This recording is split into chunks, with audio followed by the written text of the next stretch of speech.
Bonjour tout le monde! Donc aujourd'hui, c'est la suite de ce que j'ai commencé la semaine passée, c'est-à-dire que, bon, la semaine passée, j'ai fait un peu le topo de ce qui était la réinsertion sociale quand une personne se retrouvait incarcérée. Aujourd'hui, j'ai envie de parler de réadaptation psychosociale. Donc, comme je l'ai mentionné, c'est un volet, c'est quelque chose qui fait partie du processus de réinsertion sociale. Mais quand on parle de réadaptation psychosociale, là, on parle beaucoup plus au niveau des personnes qui ont vécu ou qui vivent des problématiques de santé mentale. Donc, comment on fait, c'est quoi le processus en fait de réadaptation psychosociale? Évidemment, c'est quelque chose qui est assez large parce qu'on peut, moi personnellement en tant qu'éducateur spécialisé, je peux faire de la réadaptation psychosociale, donc accompagner une personne bon, mettons, qui vit de l'anxiété ou qui a vécu un trouble d'adaptation, un épuisement professionnel, puis l'accompagner et l'outiller pour être en mesure de retrouver un mieux-être puis un fonctionnement global au quotidien. Donc, je viens déjà un peu de donner une petite définition de c'est quoi de la réadaptation psychosociale, mais je trouvais ça intéressant en fait de partir de la définition de l'Association québécoise pour la réadaptation psychosociale. Donc, petit moment de lecture.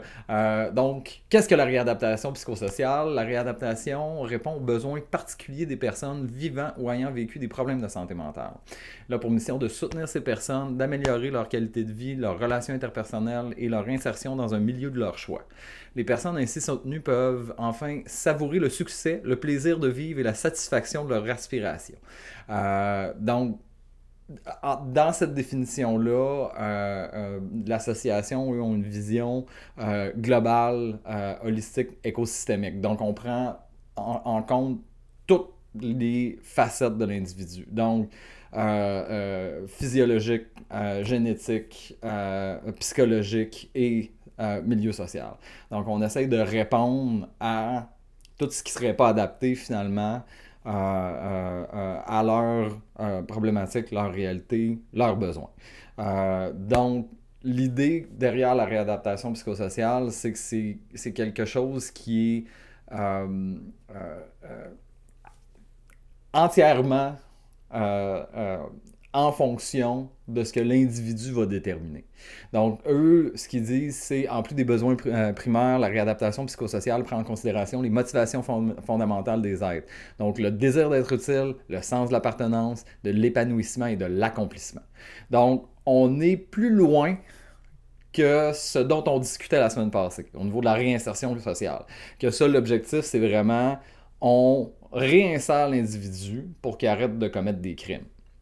Tandis qu'en réadaptation psychosociale, on veut faire en sorte que l'individu soit en mesure de s'épanouir et soit fonctionnel, au-delà d'être fonctionnel en fait dans son milieu, c'est qu'il puisse être en mesure de s'accomplir et d'être utile en fonction de ce que lui détermine.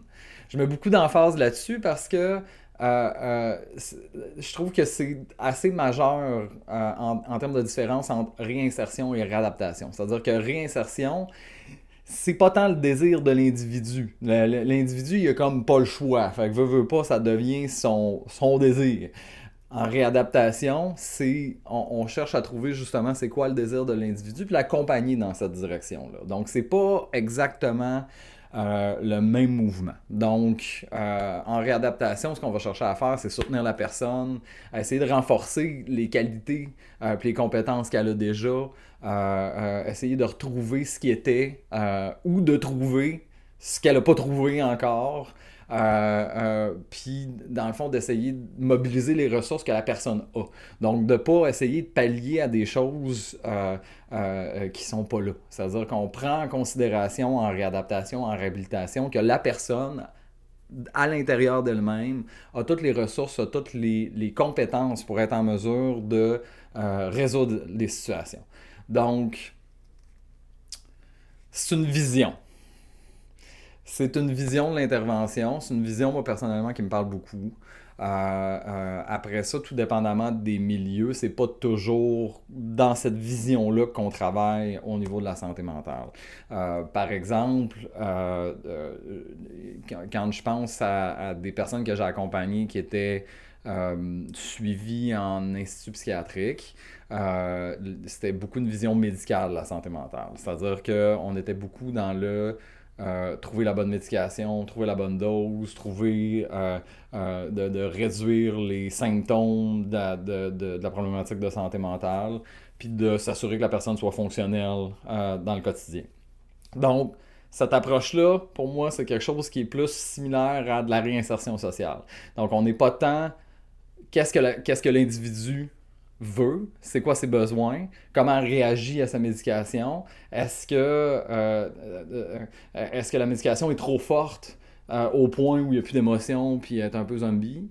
Est-ce que la personne s'entend bien avec son équipe traitante? Est-ce qu'il y a la possibilité de communiquer, d'échanger? Dans certains cas, oui. Dans certains cas, ça se passe bien. Dans d'autres cas, pas du tout. Dans d'autres cas, même si la personne exprime que sa médication est trop forte, qu'elle n'est pas capable de rien ressentir, qu'elle est à peine fonctionnelle, c'est pas pris en considération. Donc, on n'est pas en réadaptation dans ce contexte-là. On est en réinsertion. C'est-à-dire qu'on veut stabiliser les symptômes, faire en sorte que la personne ne fasse pas de troubles, puis qu'elle soit à peu près fonctionnelle, qu'elle soit capable de manger, dormir, puis peut-être faire ses activités, puis se débrouiller à la banque alimentaire, puis aller fumer ses cigarettes. Donc, des fois, là, on est vraiment au minimum. Donc, on n'est pas dans le sentiment d'accomplissement.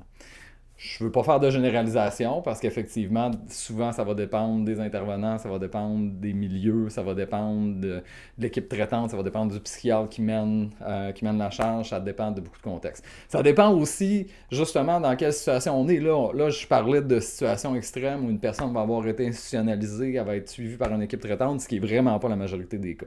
Donc, je pense à d'autres contextes, ben justement, quand on est en suivi individuel, quand on a que soit à travers un programme d'aide aux employés, soit à travers nos propres moyens qu'on va aller chercher quelqu'un au privé, soit à travers le système public, là, on va être plus en réadaptation, on va être plus axé sur les besoins de l'individu, puis essayer de l'accompagner vers ce qu'elle désire de travailler.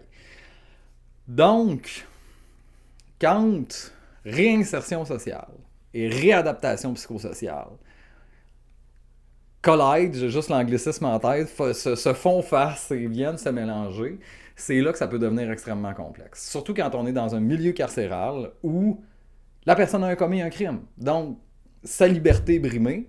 Donc, effectivement, jusqu'à un certain point, son besoin d'épanouissement et de se sentir utile, il ne sera pas nécessairement pris en considération. Parce que l'objectif, c'est de la réinsérer dans la société. Cependant, si là j'envoie une balle courbe en philo, si on prenait peut-être plus le temps de s'adresser à qu'est-ce que l'individu veut, c'est quoi le sens que l'individu a à sa vie, qu'est-ce qui fait en sorte qu'il s'est rendu là, est-ce que ça pourrait pas être aussi une manière de faciliter la réinsertion sociale de cet individu-là en faisant en sorte qu'il soit réellement écouté à travers son processus? J'ai pas la réponse.